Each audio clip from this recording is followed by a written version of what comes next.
Toronto, here for a United Church of Canada, Toronto Presbytery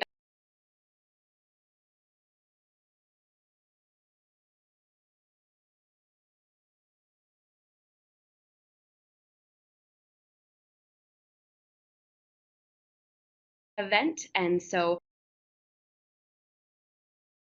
I'm just so happy that she agreed to spend an hour with us online this morning before that event begins. I know many of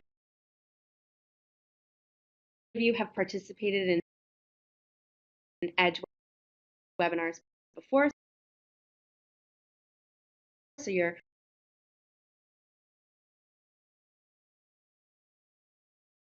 very, very familiar with this process. We have an hour together today.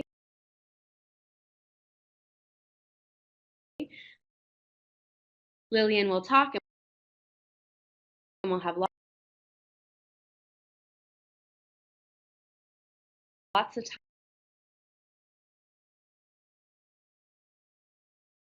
time for questions throughout.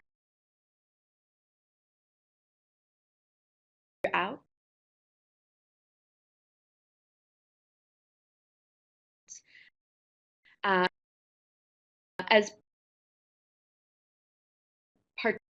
participants in the webinar, we cannot see or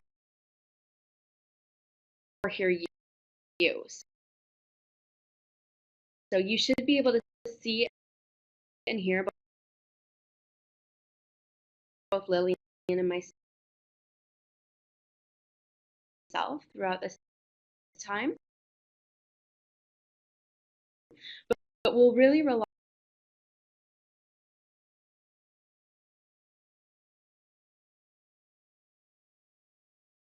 on this chat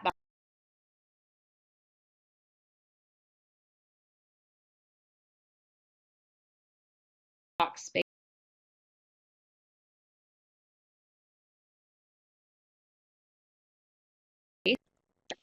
I'll turn mine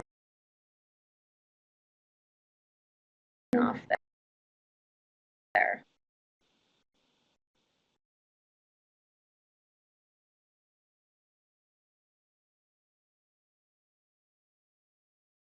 There we go. So can you start us off by telling us a bit about yourself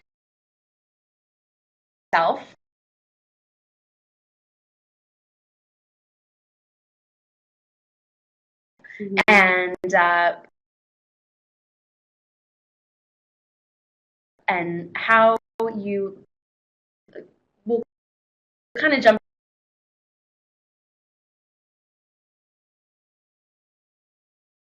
right into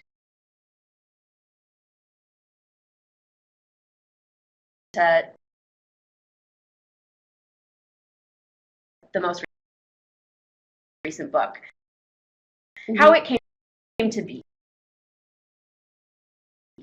Yeah.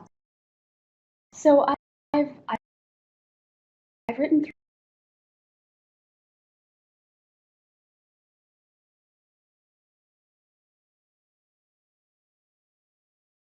3 books. The first book was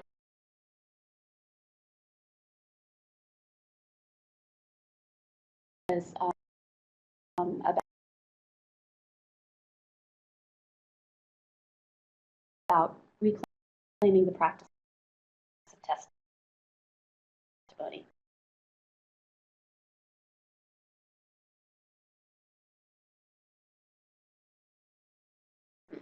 And looking at open-minded at that time I think I was still using the term liberal, which I don't use, but liberal churches, and how we lost the ability to talk about our faith, and how we might get back that practice. The second book was on Wondrous, called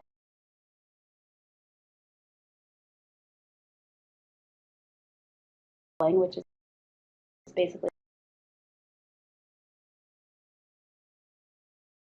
telling, kind of giving testimony to what it's like to be a minister. And a lot of lay people read that book, and I was shocked by it. I thought, wow, what made you read it? And they said a lot of times, they said, oh, I got it from my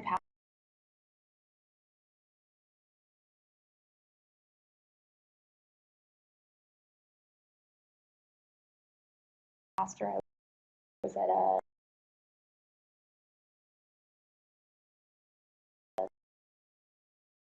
denominational thing, but then I read it because I was on a search committee, or I was on a board, and I wanted to understand my pastor's life, and I thought that was really cool. It's beautiful. Yeah. So I determined, though, that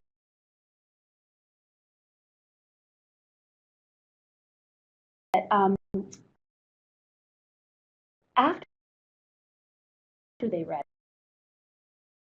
it, they told me that the reason they liked it, and it got picked up by book groups and things like that, was they liked the picture of church in the book. They said it's not this sort of stereotypical fundamentalist minister telling everyone to follow his marching orders or what have you, They said that's the church that we can connect to, right? So I thought, okay, my next book is going to be for civilians, and it's going to be for normal people. For clergy can read it if they want to, but I want to give everybody the tools to make the argument for why religious life matters. And what's some of the reaction or the response that you've had to this one? Yeah, well, it's been controversial in some ways. There are people who feel that some of the chapters have a sarcastic tone. And it's so interesting, though, because of all the feedback to tone and sarcasm and the use of humor. You remember, this is a polemic. It's an argument. It's a public intellectual argument. And humor and exaggeration is part of that. So church people, particularly liberal church people, get very worked up over the sarcasm. They're like, oh, you're going to hurt the feelings of all those poor spiritual but not religious people who are about to come to my church. And in actual fact, the spiritual but not religious who hear it, they think it's funny.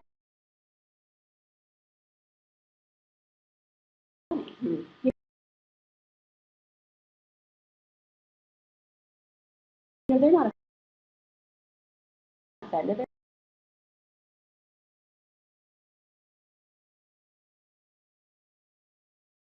like, yeah, you make some good points there, or they push back. The people who get all offended are sort of liberal Christians who are offended on other people's behalf. Right. Which is, kind of what we're good at. Yeah. So what do you think this means for the church, for this time in our life as a liberal church, or what does this mean for us? So first, I've really learned a lot about the spiritual but not religious after writing a book about them. Absolutely. And of course, this latest book, it's not for them so much. It's really for people kind of half in, half out the church who want to know why it matters. So Since then, what I've learned is, of course, the spiritual but not religious are a hugely diverse group with a lot of different issues. I knew that already. Yeah. And I was kind of poking fun at that one type who's the sort of religious dilettante who says, oh, I consider myself Quaker. And, you're like, does any Quaker think you're Quaker? Because that's kind of key. So that's kind of who I'm talking to. But, of course, what I've learned is the spiritual but not religious are everywhere, including a lot of them in our churches. I'm just going to pause for one moment. Yep. Seems like we just need a little more volume on. There we go. So I've just turned up the mic here, and hopefully that's better for some folks who are saying it was a little hard to hear. So hopefully that's better. There we go. So for the spiritual but not religious who are in the church, then what does that mean? So I think a lot of times when people say I'm spiritual but not religious, what they're trying to say is I don't relate to a rules-based, stereotypical religion. But the root of the word religion, the Latin, is community.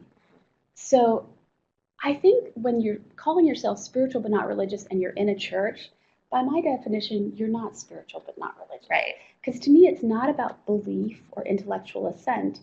It's about whether you take your God-given ability to be spiritual, which I truly believe we all have without religious training, the ability to see God in the sunset, you have that, but then you say, I'm going to invest in a community and a tradition, which often comes with a really bizarre text, I'm going to invest in a community and tradition that is older and bigger than I am. And so when people say, oh, I think I'm spiritual but not religious, and they're going to church, I'm like, nah, by my definition, you're participating in a tradition larger than you are. So I was saying to Lillian right before we got started that yesterday we had an EDGE webinar with John Pentland from Hillhurst United in Calgary, and John was talking about how what's been one of the things that's been important for him in his ministry is reframing spiritual but not religious as spiritual and religious, especially for folks as you describe who are in the church, who are part of something bigger than themselves. Yeah, and there's a lot of fussing about the phrase, and I really don't care about the phrase. What I care about is I do think that your life with God is deeper if you dig in somewhere and you wrestle with these bizarre texts. So if somebody reads my book and decides to participate a little more in their mosque, I'm happy with that. And people are always saying to me, like, well, what about AA meetings or 12-step? Are you saying they're not? But I'm not judging. I'm saying there's value in digging deep somewhere. And I love 12-step programs, and they have a text, and it's a pretty weird one, and they get together in community. So it's not about intellectual assent to a theological doctrine. So the other half of the title is Seeing God in Surprising Places, Even the Church. And you tell some wonderful stories throughout the book. So I'm wondering if you can share a few of the stories of surprising places of finding God. Well, I'm guessing everybody listening to this right now has those stories. Yeah. And a lot of times church life is hilarious and awkward and embarrassing, and we do all these weird things. Like pass plates of money around, like that's super awkward, and things like that. And there's something beautiful about being thrown together with this group of people who you would probably never know otherwise, and then doing this amazingly intimate thing called worship. That's to me remarkable. And I think the stereotypes on television of the blind followers of the dictatorial leader. I mean, I would love to be a dictatorial church leader. Like, I am so eager to lead a cult, but nobody will join it. Like, I still have a minister where people do whatever the heck they want. I cannot lead ants to a picnic. That's the basic. So I would love to have that one of those powerful religious leader posts, But real church is different. Yeah. So you have recently but you have stepped out of congregational ministry, most recently leading a church of 1,400 people. Yeah. And you're now dedicating yourself to writing and speaking and touring. I was until God got involved and called me to a new church. Okay.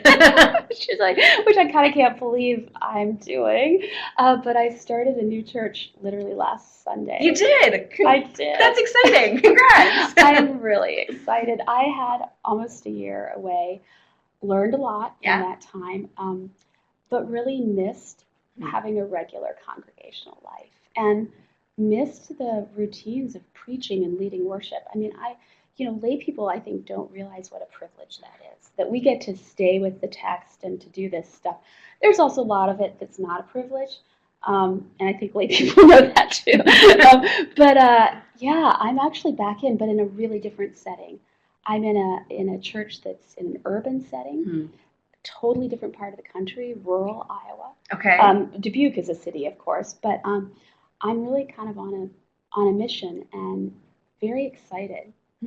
So what was that transition like for you, kind of for a year leaving congregational life and then now within a week to be back this week? Yeah, well, this week I'm in a great mood. So ask me in a couple of weeks. It was incredible. I mean, our church, had Ash Wednesday, and it was a church that a lot of congregational churches pulled away from a lot of liturgical services, and then in many cases in the life of the church, we just do things or don't do things because the other churches we hated did or didn't do them. Yeah. And it's just this kind of so it was really neat to be a new minister, to introduce ashes for the first time in the Ash Wednesday service. Wow. To experience that intimate moment with people as they come forward. You don't know what their health is, what their age is, what their heart is, and you're saying, you came from dust. To dust you shall return, and children are coming forward. It was really powerful to come in and do Lent together. Stefan has a question related to that. Now that you're back in the pulpit on a regular basis, will you podcast your sermons? So the church I'm serving now is a really different setting, and of course the church I used to serve in the suburbs of Chicago didn't have the capability to videotape and do sermons and all that stuff.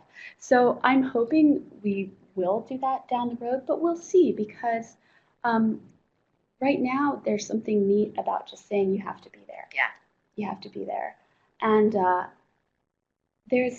I think a lot of times in church life we get ahead of ourselves and we think, how do we put the word out there before we've got a word?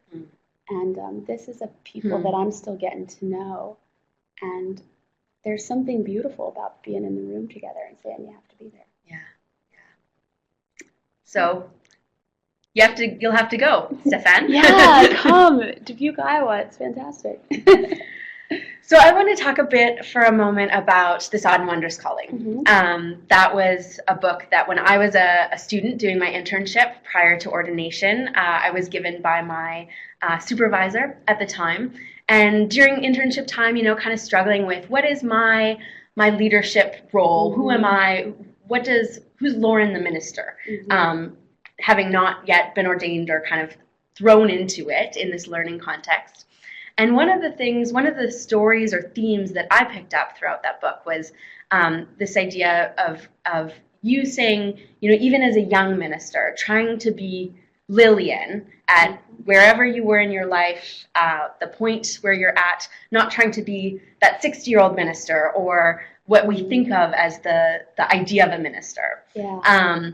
And for me, I mean, one of the stories that stands out in my mind from my internship experience was I was going to this Habitat for Humanity build, and I had been asked to be part of a group of clergy to offer the prayer. And it was a pouring rainy day on the coast of BC, and my only rain boots are bright pink. And I had this sort of like existential dilemma of, can I wear bright pink rain boots to this thing? And was talking with my supervisor about it. We were reflecting back on the Sodden Wondrous calling, and she said, be Lauren, be who you are right now, not who you think you should be or who you might be as a minister in 20 years. And be Lauren with dry feet. Yeah, exactly. So that you're not sneezing your head off on Sunday. Yeah. So that theme of, and you started in ministry at a young point in life, and what would some advice or words of wisdom for young leaders in the church today? You just gave it. What you just said will preach. I want that to be a sermon. I mean, seriously, that'd be a great sort of sermon, for other clergy. I think as clergy, we really want to hear each other preach to us sometimes, and you just did that. got a title, it's going to be like pink boots, pink rain boots on the ark. Yeah, but be yourself. But I'm curious, here in the United Church in Canada, is there still that sort of sense? Do congregations expect to see a man with a gray hair or deep voice, or what are the expectations? So what would you all say? I know. I mean, the first thing I would say in response is that I think it's contextual, depending on where you are. There's been a big trend in the United Church recently where we see a lot of incoming ordinands are female, so less men going into ministry, and so there's been some thought and talk on what's up with that. So I would say it's called Christendom is over. Yeah. It's a great moment to be the church. We have an opportunity to be the church and not be powerful. And so, the talk of the feminization of clergy and stuff like that, hey, it's called economics and prestige and BS. And in a lot of ways, what you're seeing is now people going into it actually really want to go into it to do this bizarre calling. It feels like an exciting time to be offering leadership in a changing church. I think it's a really fun time because, for so long people were grieving, the old days when all the leaders of the town would come and they would do business deals and we had the professors and yada, yada, yada. And, I love being a pastor when, I look out and I think these people actually want to be here. They're not here to achieve power and influence. So we've got a shot to do Christianity not from a position of power and influence. And I think that kind of clarifies stuff. Yeah. So the branch of the United Church's denominational structure that this webinar today is through is through our EDGE network, which is our kind of new ministries, innovation branch. And so that image of being on the edge is something that I think speaks to the rising up of new trends, but also speaks to the life in the church as a whole. You want to be on the edge. I mean, the gospel should always be like sandpaper rubbing against the culture. So take, for example, the doing of weird things, passing an offering around or asking people for money, or asking them to stand up and sing these awkward songs that they don't really know. There's something beautiful about that, about saying if you're going to worship something other than yourself for an hour, that's going to be perceived as very countercultural. Yeah, absolutely. So I'm just going to pause for a moment and see what kinds of questions or comments are starting to roll in. So in response to your question of this idea of a minister or clergy person being kind of male, white-haired, Stefan said not necessarily an old man, but you better be straight, in quotations. Marginal has a difficult time. Yeah. And I think when you've got church members who remember the church where they represented sort of the status quo, there's a nostalgia that happens, and we get even more backwards. And so we want the minister with 2.5 children and the perfect marriage. We want people who look healthy and fit. We want these sort of symbols of success. And those are all unspoken, right, in most cases, because they're held by people who probably don't even know they have those prejudices. But when it comes to the minister, they're like, all of a sudden they say these really stupid things. Like if they were hiring for somebody to work at a bank, they would never say like, oh, let's hire a young guy with little children because then all these families will come to the bank. You would never say that. You wouldn't say, oh, I'm going to pick a surgeon based on the fact that he's young and has little children. You wouldn't do that. In terms of gender, I guess, Monica's reminding us that the first woman that was ordained in the United Church of Canada was Lydia in 1936, after serving since before 1925, which was the year of the creation of the United Church of Canada. And Lydia was ordained 4 years before women even had the right to vote in Quebec. So Darla's saying, how's that for sandpaper? Absolutely. And you see in so many denominations around the world, really, I'm seeing this. I mean, I got to work with Anglicans in New Zealand, and, you see that the numbers, even if they are 50-50 in seminaries, it doesn't shake out that way. And you see a lot of women going into certain types of ministry. What are the odds that Jesus keeps calling, these like sort of tall, handsome white men to bigger and bigger churches? Like, wow, that's, yeah. And you see that. Morgan says, this reminds me of Charles Taylor's book, The Secular Age. He talks about the shift from authoritative religion to authentic religion. So Morgan is saying, as a millennial, I really don't care about being in power. I look for a church or denomination that lives in the Gospels in an authentic way. Is this the Calvinist guy? I want to make sure I have him.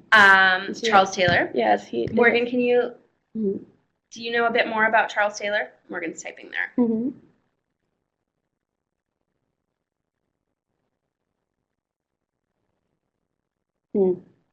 Well, as we learn about Charles Taylor, because I think I have the right person here, but yes, I mean, I agree. The presumed authority is gone, and so for me as a woman in the ministry, I never was granted that presumed authority. I always had to come by leadership and authority by virtue of being with people and doing it, and I think in a way that's a blessing because you don't get spoiled and you don't suddenly say, wait, the rules have changed. For me, those were never the rules. Yeah.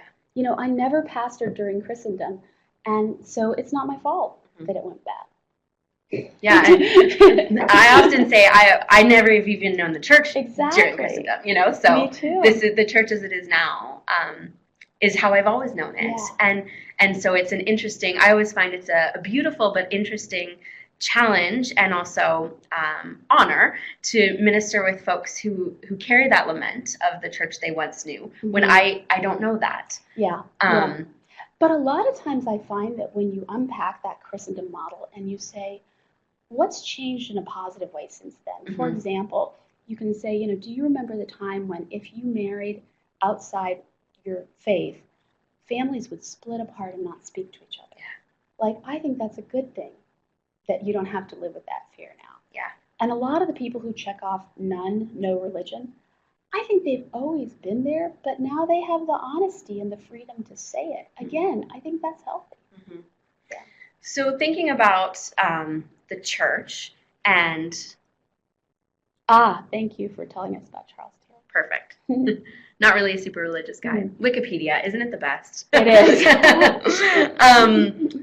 And those who are outside of the church walls, who might describe themselves as spiritual but not religious, and what does it mean for the church to look outside of ourselves and to think about who's not there? Yeah, well, actually, I think we do a lot of thinking about who's not there, but to no good end. Like if I go to one more denominational gathering, something where somebody stands up all irate and flustered and is like, I just want everybody to notice, like, who's not here? Yeah. I'm like, shut up. Like, like, do you have a plan? Yeah.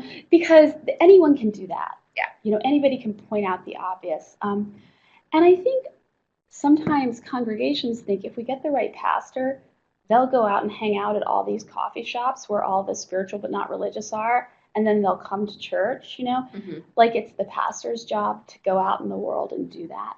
And I actually think the pastor's job is to create something beautiful and of God and related to the text so that when those people walk in the door at church, they will experience God. Not the United Church, but God, and in community. And the transformation we have to make with lay people and clergy is to say, lay people, you're the ones who can tell the story of experiencing God in church. We're expected to say that kind of stuff. Right. And when we say it in coffee shops, to be honest, it comes off as kind of weird because they know we work there, right? But when lay people say that to each other, and they say more than we have an excellent choir, because like the local college has an excellent choir, right? But when they say, I couldn't have survived my divorce were it not for certain verses of certain hymns that I heard people next to me singing.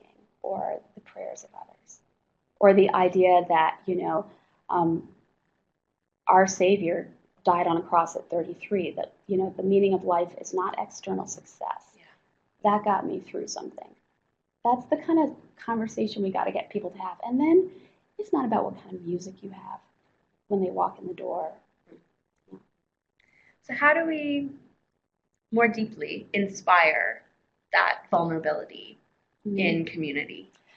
So I'm a huge proponent of testimony, and in a lot of ways, I just keep writing the same book over and over again and giving different titles.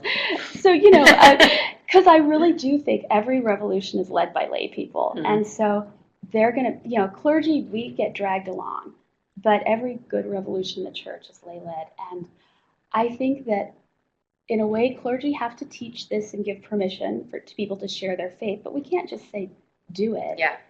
So I love testimony because you ask people to come forward and they say really different things.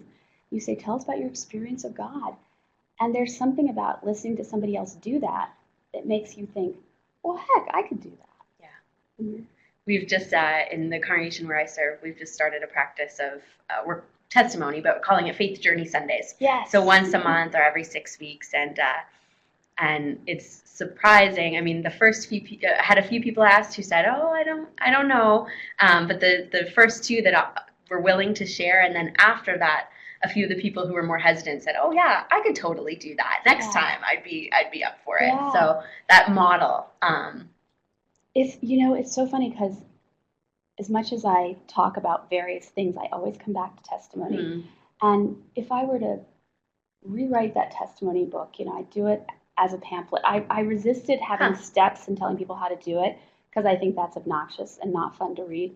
But I do think that it's such a powerful practice, and I've now had experience of hearing how it pans out. So my free tip to you is watch out. It's a slippery slope from my experience of God to every church I've been a member of and why I love this one. Okay. Or like, then I got married and my brother-in-law was a Methodist and Yeah. Like, it's so easy for us to stop talking about God. Yeah. And how do you keep it on God? And a lot of times that means tell us a story of struggle. Mm. The church can be in it, but let us not become just another way of triumphantly being reserved, calm, and put together. Yeah. And sprinkling it with a few words about church. Yeah. Yeah. Good advice. Thank you. So let's see what folks are saying.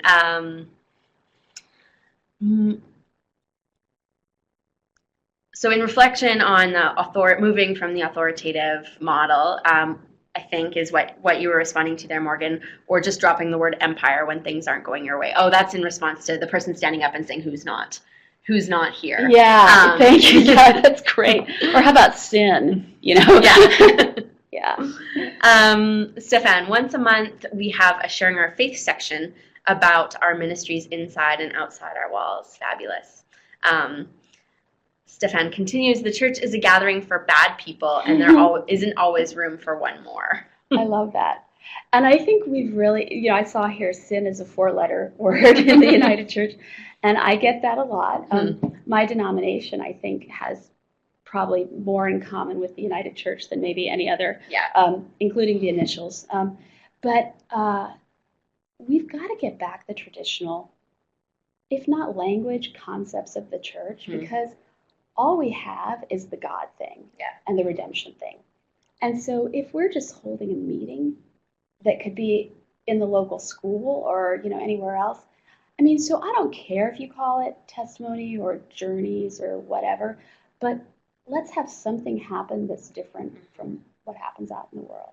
And so confession and sin, that's one of the most powerful things we have. And that's one of the big stereotypes the spiritual but not religious have about us, is that we think we're not sinful. And in their superficial understanding of Christianity, which they got from the fact that our most obnoxious Christians get on TV and present it, so it's not their fault they have this impression, but they get the impression that we think we're better, or that we think we got born again and then we lost every selfish desire. And actually, what I like to say to the spiritual but not religious is come to church.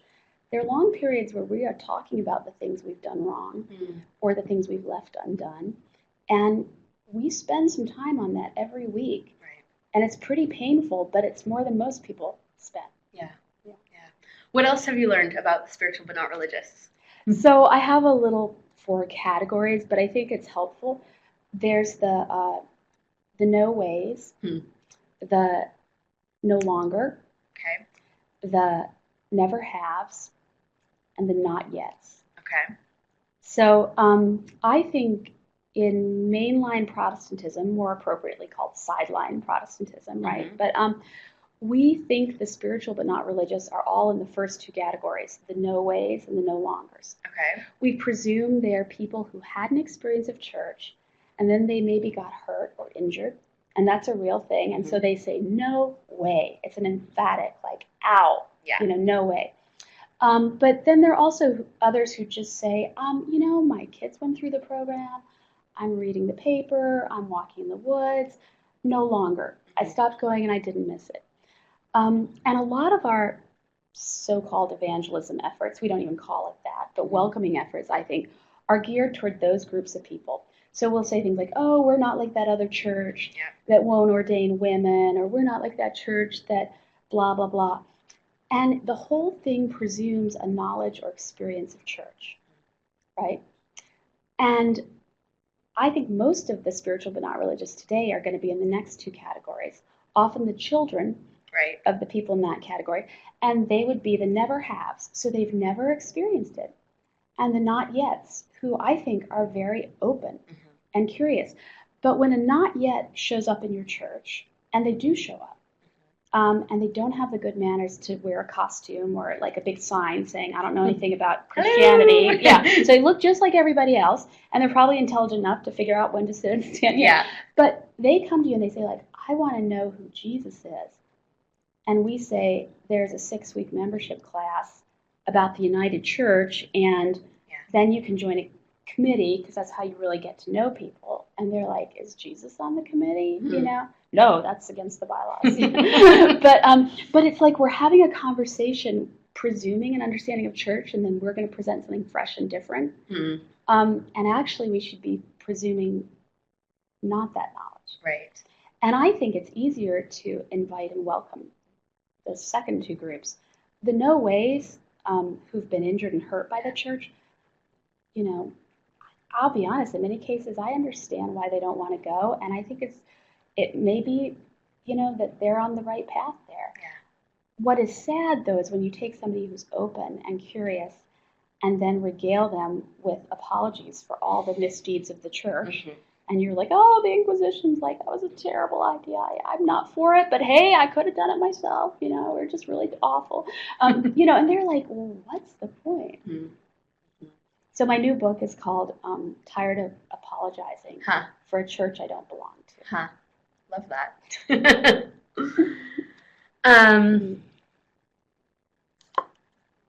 So Morgan, Morgan Lillian is from the United Church of Christ. And so Morgan's curious about your thoughts on the God is Still Speaking advert that said the United Church of spiritual but not religious. Lots of backlash. How does that fit into identity? Oh my gosh, I have not seen that ad. I'm very familiar with the God is Still Speaking campaign, that began a decade ago. And that I thought was a great campaign. And I actually worked on materials for it because we were taking a theological piece of Calvinism, really, the perspicuity of Scripture, the idea that everybody interprets Scripture for themselves. And in our history, we had this sermon before the Mayflower. John Robinson gives a sermon where he says, to these pilgrims who are about to go, he says, there is yet more light and truth to break forth from God's holy word. And that was summed up in God is Still Speaking, right? And I think that's a great modern way to say something that's been said throughout the Reformed tradition. I love the identity campaign. The comma and all the ways to weave that together, first I was really skeptical, but then I thought that's not a bad visual symbol. As long as it's not instead of the cross or, but a way in the door. But again, I think a lot of that comma and period stuff is about we're not like that other church. We're not like those churches. And that works for some people, but not everybody. So I'd love to see this ad, United Church of Spiritual but Not Religious. I kind of think it's like it's doing what the church does. We take some concept in the zeitgeist and do it late and do it badly and do it clumsily. Yeah. Well, if you can...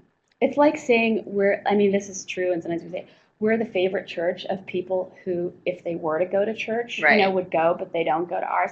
Like, I think that kind of panders to that. Yeah. And if that's what we're saying, there's no point in coming.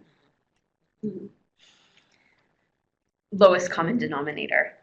Lowest common denominator. And it's like saying, hey, we're just like the culture. Mm-hmm.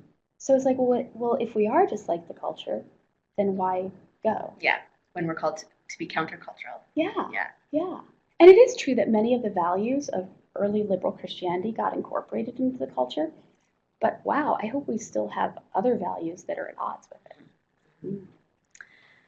Mm. So you brilliantly use humor. And we talked a bit about that at the beginning in terms of the response or critique to when spiritual but not religious is not enough. And I'm wondering if you can tell us a bit about how different groups have responded to the humor that you use, or also as a church. I mean, sometimes I think in the church we're not quite sure what to do with humor. Yeah. So what does, being someone who offers that wit, and that's part of who you are and your leadership, what kind of words would you have on humor? Well, see, first, humor is so subjective. So I think it's humor. Clearly there are people who don't. And what I would say is like the smart, intelligent, funny people think I have a sense of humor, and the boring people don't. No, see, that's you can't say that. I will be more serious in my answer here and say, humor is a very powerful tool, and you can really hurt people with it. And it's part of what makes us laugh is the tension. Right. You have to have that moment of thinking, is this mean? And is this harsh? And risk, right? That's what brings the laugh. And good humor is really very serious. It's pushing at sacred cows or at things like that. But I'll also say that as a pastor, I've hurt people unintentionally with humor in ways that I regret, where I wasn't making a deeper point, but I was flip. And often, like when I think of sermons that have hurt somebody or where there's been a profound misunderstanding, it's almost never scripted. It's some aside comment I made that person got really hurt by or stuck on. So you say to yourself, okay, then what do we do? Lowest common denominator, don't be funny. And do that weird clergy talk. Let us be about, and on the one hand, and on the other hand, and on the other hand. It's so tedious. At some point, I think we have to be who we are. Yeah. So if humor is a part of you, it's got to be in there. But on the other hand, oh gosh, please don't, if you're a serious person, and that comment gets misinterpreted, and if it's around something painful, it stays in the person's head, and it doesn't matter what your sermon is. About 10 minutes left in our time together. What are some of the questions that you'd like to ask Lillian? We'll just pause for a moment as folks think of questions that you have or what you might want to say. Yeah. Gift of the technology. But we also sometimes then get these moments to just pause and actually. Oh, yeah. Well, let's talk about technology a little bit. I mean, that is one of the really interesting things in ministry right now is we have stuff like this in technology. And I'm really suspicious of any generational stereotypes that people make about the church. Like, oh, people of this generation all want a band with a guitar or a screen, or they expect you to be doing this and that. I think technology is just like anything. It's just like the light bulb or, the pipe organ when it was invented. It's a tool. And people have different tastes and, it's not a thing unto itself. Just going to pause for a second. It seems like we might have had a little lag here.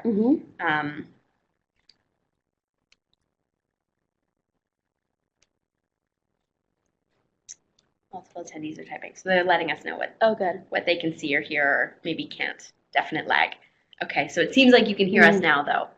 Okay, so we were just talking about technology and how we're capable of doing so much, but I'm really suspicious of generational stereotypes about that, where they say, oh, people of this age group want this kind of technology or this kind of music. And Monica's responding to that, saying, glad to hear this. One person actually said that if we didn't have PowerPoint in church, we were dead and just didn't know it. Yeah, see, I disagree with that so much. And I'll give you an example. At my congregation in the suburbs of Chicago, we were always debating about, whether to have a screen of some kind. Right. And we were an old historic building. We weren't set up for that. And when we would have the conversation about that, there were people who said, I love the idea of a screen because I'm really comfortable with it. I deal with screens all day long. It makes me relax. It's a communication venue that works for me. That's the benefit. And then we had just as many people who said, I hate the idea of the screen because I deal with screens all day long. And I deal with that in communication all day long. And I love church being a place where I don't look at a screen. And neither one is right or wrong. But I think that when you have a beautiful old historic building, this is our arrogance, I think, a lot in the church. And then there's a mega church down the street that's packing in thousands of people. And we think, oh, let's just do that and do it really badly. Right. Let's put up a schlocky screen and some folding chairs in the basement and do megachurch worship badly, which is so insulting to the people who are working really hard to do megachurch worship well. Right. What's our beautiful piece of this that we could do well? What do you think, those of you out there, what's the beautiful piece that you can do well, that we can do well, that we're called to be doing well? A little bit of typing going on. And any final questions as well, if you want to throw those out there. Love to get to any other questions that folks have. Darla says, I think we have to have integrity and be who we are. Yeah. You cannot be all things to all people. No. And of course, we have some pretty deep theology about that, that we're not God. But I do think that with the end of Christendom, there are people who say, not only, hey, we have to change, but we have to change by being exactly like these people. Right. And you really have to say, what's my calling? What can I do beautifully and well? I think in the Reformed tradition, one of the things we have to offer is educated clergy and laity. And here I don't mean university degrees per se, but I mean that long tradition going back to the Reformers, perspicuity of Scripture, of saying we expect you to engage the text and wrestle with it. You don't check your brains at the door. Here's the Bible in your own language. Like, that's our gift. That's our heritage. So for us to get up and do happy clappy, stupid sermons that have nothing to do with the text, it's like betraying that gift that people died for so we could have. And somebody else's gift is a beautiful Eucharistically centered liturgy, right? But ours was the Word and taking it seriously. Morgan said, in response to beautiful thing, Morgan said, preach the gospel and not our feel-good theology. So in response to that. Monica says, done the coffee shop, tried the band, not working. Sigh. One size fits all never works. Yeah. And then Bill is asking, in what ways do you see the role of the ordered ministry changing? Yeah. Well, I think, in some ways I look at school teachers, for example, and how it used to be a school teacher was supposed to have mastery of subject and teach that, right? And now school teachers are, social workers, counselors. They're dealing with problems of economic, social violence. The world of school teaching has changed, right? Right. And that's like ministry. The world around us is changing, and we don't have the presumption that there are these other resources there. And yet, on the other hand, there are so many competing claims on people's times. So there's a sense like, if I just run fast enough and I play the role of counselor and social worker and prophet and CEO and all that, I'll Jack get and it. Jill of all trades. Yeah, I'll get it all right. And I go to the coffee shop and I go to the art gallery and I'm charming to people and I listen patiently when they tell me that they're spiritual but not religious, and I don't roll my eyes, and then because I'm nice, they're all going to come. And I think we can really get into a works righteousness, and for ordained ministers in particular, we've got to say a big part of this is God's job. Where were you placed? What's your vocation? And really to push back on laity and say, what's your vocation, too. So yeah, there's a functional atheism, I think, in Protestantism as it's going down. But in churches you see that are vibrant, you feel like they expect God to be in the room. Yeah. Which we're all called to do and be, and yeah. Exactly. Yeah. Exactly. So Monica, in response to that, is saying, in quotations, if we're nice, they will come. Ouch, too close to home, and agreeing with the functional atheism piece. Margie is saying, is not the role of ministry the role of discipleship, following a calling that is fluid? Yes, I think this is such an important term that we can unpack these days, and we can juxtapose it to the culture of membership. So you join a gym to get certain services. You're a member and you pay for services, and if you don't get healthier or you don't lose weight, you go to another gym, right? Or you say the trainer wasn't good. And in the church, we've kind of promised that. We're like, oh, we have these great children's programs. Well, guess what? We're not resourced and equipped to provide the best children's programs. And maybe our kids are overscheduled. I mean, my experience of teenagers these days is they're either profoundly overscheduled or profoundly underscheduled. You have folks with nothing to do and then overscheduling. And then we come in with this kind of like suburban middle where we're like, here's things for your kids to do. And they're not very interesting or very good, but like it's something for the kids. Yeah, and it's like, and both groups are kind of scratching their heads, So yeah, the discipleship model says we're not going to provide you with a service. We're going to bring out your leadership. You're going to serve others. You're going to lead others. And so, the crisis-oriented membership model minister says, that people say, oh, I don't like the church, they don't have enough for the kids. Oh gosh, I got to develop something else for the kids. The discipleship model would say, okay, what are you going to do about the kids? What can we do? What's God calling us to do? In response to the ordered ministry question, Ruth responded, ordered ministry is inviting people to wonder with us. Do you guys say ordered ministry for ordained? We have a few different orders, so ordained and diaconal. Oh, okay. So that's your Presbyterian bit coming through, the order stuff. So we are almost at the end of our time together today. It has really flown by. Morgan responded, that's perhaps changing. And Monica's asking, do you have Sunday school? We do all ages worship, and the kids love it, but that's not good enough, right? So I guess here a word of encouragement. There's always going to be people in that membership model, and they are going to say, I'm going to go somewhere else because that's not good enough. I guarantee you there are people leaving some other church that has multi-grade worship, and saying, I want a one-room schoolhouse or whatever. I remember at my church in New Haven when I started, there was no children hardly. My kids doubled the Sunday school, right? And I would try to talk about the beauty of our boutique program. I like it. Now it's funny, it was like, yeah, you go to that big Sunday school, your kids would be like all these other kids their own age, but like here you get so much attention. And it's a boutique program.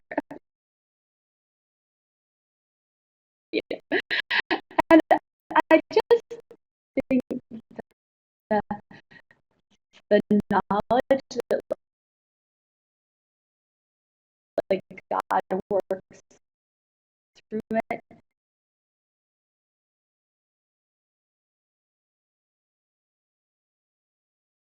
and that some people you have to let them walk away.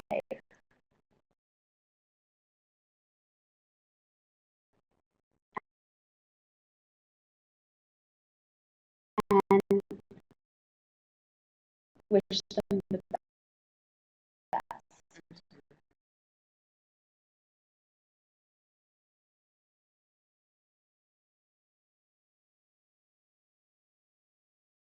You have to do that especially at the beginning of a